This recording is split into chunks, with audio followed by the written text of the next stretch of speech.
So about 2 weeks ago, I had a bit of an incident with my camera gear. I was at an engagement shoot. I had just arrived like 25 minutes early, so I had lots of time to set up. I found a parking spot generally close to the venue, which is always nice. I had all the gear I could ever need and more packed away in my bag. I parked, got out, threw my camera bag on, and then it happened. I heard a rip, my bag got lighter, and absolutely all of my gear ended up on the roadway. There were cars going by, there were flashes in the middle of the road, cameras under cars, drones in the middle of the road. It was an absolute photographer's nightmare. And I kid you not, I was running around on my hands and knees like a mouse looking for a piece of cheese, trying to pick everything up before something got run over, fell down a sewer drain, and Pennywise got it. I was just frantically looking for everything.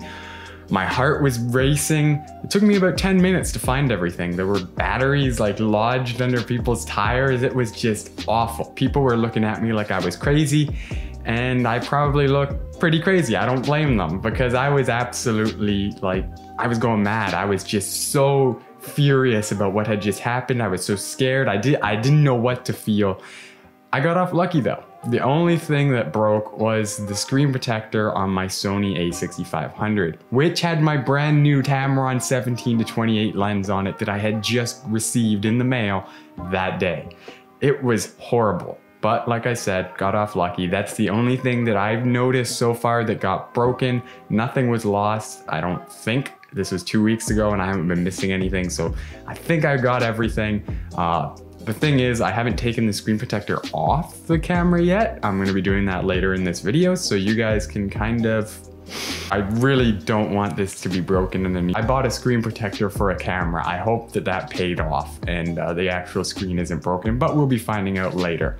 That brings me on to today's video. Kind of a PSA, just so if you guys were also overlooking what you're putting your camera gear into, this expensive gear that we work our butts off using and purchasing, don't overlook what you're putting it into. That's basically what I want you to take home from this video today, as well as kind of a little recommendation for a camera bag, because I kid you not, this was my saving grace. The day after this happened, I got an email about a Kickstarter campaign about a camera backpack for a very compelling price from a brand I'd used in the past. I'm gonna be going over it later as well. So with all that out of the way, let's get into this here. So, if that story didn't already convince you that you should be putting more thought into your camera bag, if you aren't already, if you already are, good for you, maybe check out the recommendation. I'll put the timestamp like here, but if not, I really recommend you guys put some more thought into what you're putting your gear into, because it just makes sense. Think about if you buy a brand new expensive bike. Say you have a $3,000 bicycle. You're not gonna put a $2 dollar store lock on that thing. You're gonna buy an expensive lock. I think they say like 5 or 10% of the value of the bike. The same thing should be said for camera gear. If you have expensive gear, which pretty much all camera gear is, it's just a given with this stuff, sadly. So you're not gonna put it in an inexpensive backpack, which is the mistake I made and why my stuff ended up in the middle of a roadway.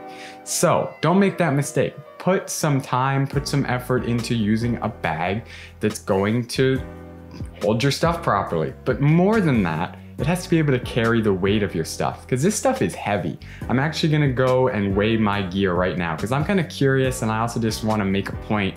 How much weight you're putting in these. This isn't how you would normally use a backpack. Even textbooks and stuff, I don't think that even that kind of stuff is gonna add up to the amount of weight of pure gear that I have. The glass, the metal, everything combined. So let's go weigh it right now. Okay, 0. It's on. It's hopefully, okay. It's on, it's just kind of sitting on the scale right now. Let's see what it says. 19.6, so that's 20 pounds of gear, and I didn't even throw in either of my tripods, which I usually do, nothing else. So that was just the gear itself without any tripods or my gimbal. Yeah, so about 20 pounds before anything else. That's like more weight. Well, maybe not more weight than Sunny. I'm just kidding, Sunny. But it sure as heck is more weight than my dog, Mr. Chase. It's It's more weight than him. Yeah. I know. Did all my stuff fall out? Yeah, I know. It did. So as you guys saw, that was quite a bit of weight going in there. So you want to have something that's going to actually be able to hold it. But more so, it's not just about holding it, it's about protecting it.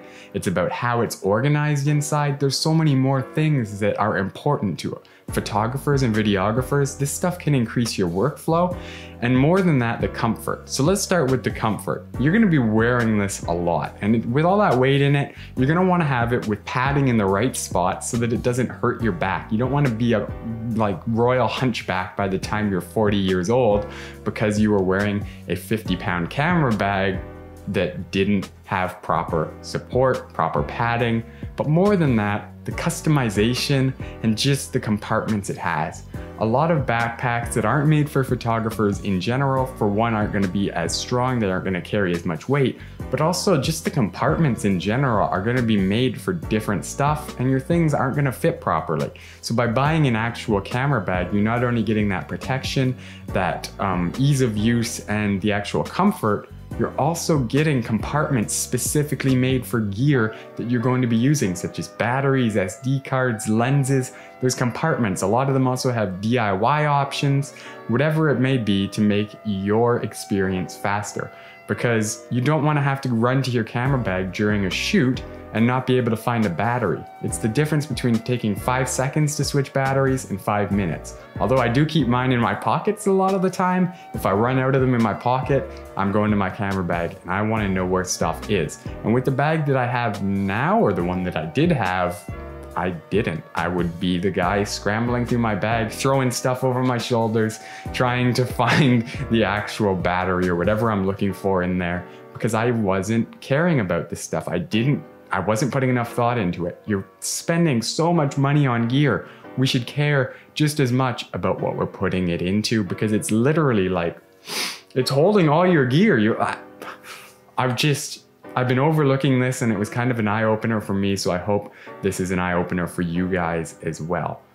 Buy a bag that's going to protect your gear, because at the end of the day, it's literally carrying thousands of dollars worth of gear for most people. So get one that's gonna hold it properly and not drop it in the middle of the road. Okay, so I have it up here, guys, and as you can see, it is called the OneMo. They quote it the high-end affordable camera bag, and I agree with that.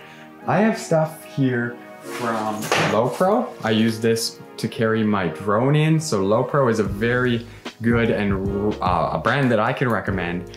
However, you're truly going to pay for that quality. And that's one of the reasons that I'm really interested in this bag. I've used the brand before. I have gear from PGYTech in my bag. If you guys know how to, if there's a different way to say that, please let me know. But I'm just gonna call it PGYTech, the OneMo backpack. But anyways, I've used their brand before. I like their stuff. I've had no problem with it. So that's why I'm okay recommending this brand. So as you can see, they've already raised $216,000 of their $66,000 goal. So they've already obliterated the goal. So you can see that there is a lot of people who are thinking the same thing as me. Maybe they had the same experience, or maybe they just saw this bag and they're like, wow. But either way, there's 1,072 backers and you still have 18 days to back this thing. So moving on to the backpack itself. You can get it for $109. Right now, there's 70 backers, so that means that there's 130 units left. And I would the price is going to increase once this comes to market. So if you're thinking about it, if you're on the fence and you have that money to put towards this now, I would recommend just getting it. This is a good price for this bag. If you look at similar ones, let's take a look at similar camera bags. So here we have one from Lowepro, so it's $143 Canadian, so that's about the same as this one from PGYTech. However, look at the size difference in this and the amount of less features this has. This is just a basic camera backpack from Lowepro. For the same price, you can get a modular one from PGYTech. that's kind of what I want to get into. The features this thing has that similarly priced backpacks just don't have. You can get a basic backpack for this price from other brands, or you can get top of the line high-end one with all of these extra features from PGY Tech for a very, very compelling price. So let's get into the information about this product. So here are some of the reasons why I think it is so cool. So they have some of it laid out here. Expandable compartments, a quick side opening, a built-in pouch, and it's rain resistant, which is always nice. So they have a little visual here just showing you how many features this thing has. There are just places to store stuff absolutely everywhere. And that's what I love about it. It's got a built-in pouch. So you can basically, it's modular. You take this pouch out, you've basically got this guy right here built in to your camera bag, which is absolutely amazing. And as well as this, absolutely everything extends. So you can, I think it said on their email, the email I got from them, this can fit up to 3 weeks worth of gear. So I guess depending on who you are, that's pretty awesome. I may not use all that every time, but just having that flexibility for this price is pretty amazing. As well, you have quick access. I was talking about this earlier. How long is it going to take you to find your stuff? This thing has built-in compartments. You have that modularity, and as you can see, there's places for batteries, there's places for everything, and it's customizable. And basically it's made for the photographer. It's made with us in mind. So it's awesome to have that. Like I said, the dedicated pockets, it's got a place for your Ronin. So that's awesome. It's also sweat resistant, I guess, and like water resistant. Although I don't know about you guys, but sweaty back is kind of a big problem amongst camera bags for me. Anyways, impressive storage. Look at that. Look at the amount of stuff that they fit in there. That's pretty awesome. As well as you can see, it's got the DIY dividers, perfect backpack for all travel purposes, from photography to travel to business. It's got you covered. Once again, those quick openings. So you can really customize this to the way that you need it. And on top of that, it can be used for other stuff, as well as it's already got all the pockets you'll ever need and more, specifically for the gear that photographers and videographers need. As well, I found this pretty awesome, the shoulder straps, how they adjust, and there's also actual pockets in them that you can put extra gear like lens caps, batteries, stuff that you're going to be needing that you don't even have to take the bag off of your back to get. Built to last. It says it's rain resistant, wear resistant, so that's heck, I don't, if it's wear resistant, that's even better. I don't know if that's like, if they can prove that, like I'm sure it's gonna wear over time, but they say it's resistant, as well as that protection. As you can see, they're just abusing the crap out of it here. So just, I wouldn't recommend dropping it, but if you do, you're gonna have, I guess, a lot better luck just with all this extra padding, this extra protection that they incorporated into it, as opposed to a school bag that's probably not even gonna get to the point where you're dropping it. It's just gonna break itself and everything's gonna come out like what happened with mine.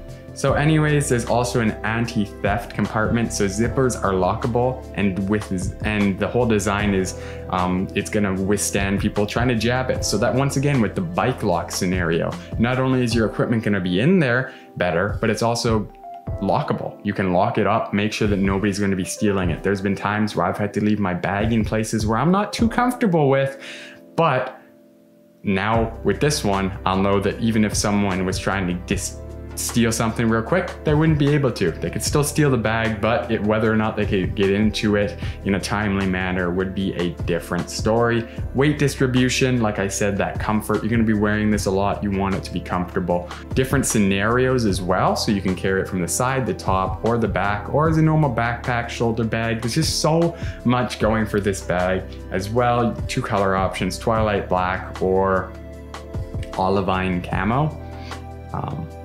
I'd probably go for the black one. So with all that in mind, take a look again at this Lowepro bag that's the exact same price as the OneMo.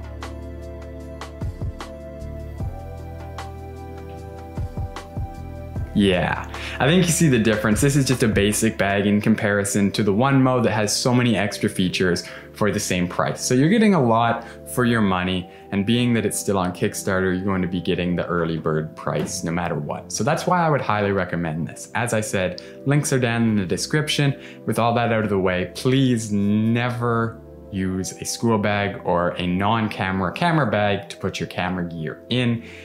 I don't want you guys to go through the same thing that I did because, like I said, I don't think you'd always get as lucky as I did. Speaking of that luck, let's take that screen protector off of the A6500. Fingers crossed, everyone. Let's do this. I've been dreading waiting to do this, but let's just do it. Let's get it over with. Okay, so as you guys can see, it's not a pretty sight. So we have a crack in this corner and then an even bigger one up over there. So let's take this thing off and see what we have going on underneath. Hopefully nothing, keep your fingers crossed, but let's pull it off here. Oh God, okay, so it's cracking already. This is not gonna be a pretty sight. Oh God.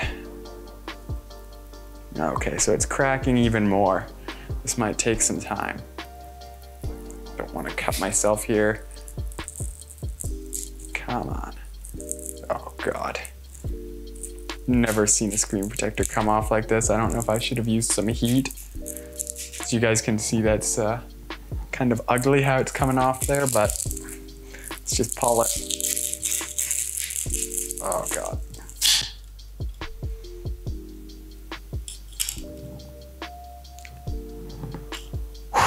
We got glass shards on the desk, so gonna vacuum that up. But, woo, look at that, focus. Come on, focus. Oh, thank God. We are good. It survived. I've got like glass on my phone, as you can see. This is awful, but oh, thank God the screen survived. My extra protection paid off. This little guy right here saved me. It saved me. So I guess this is kind of a recommendation to get a camera bag so that this actually isn't on your screen or on your lens. But either way, don't just think about your gear, think about what you're putting it in, what you're putting on it, everything, because, you know, the old saying, shit happens. So, with that said, thank you guys for watching, and I will talk to you in the next video.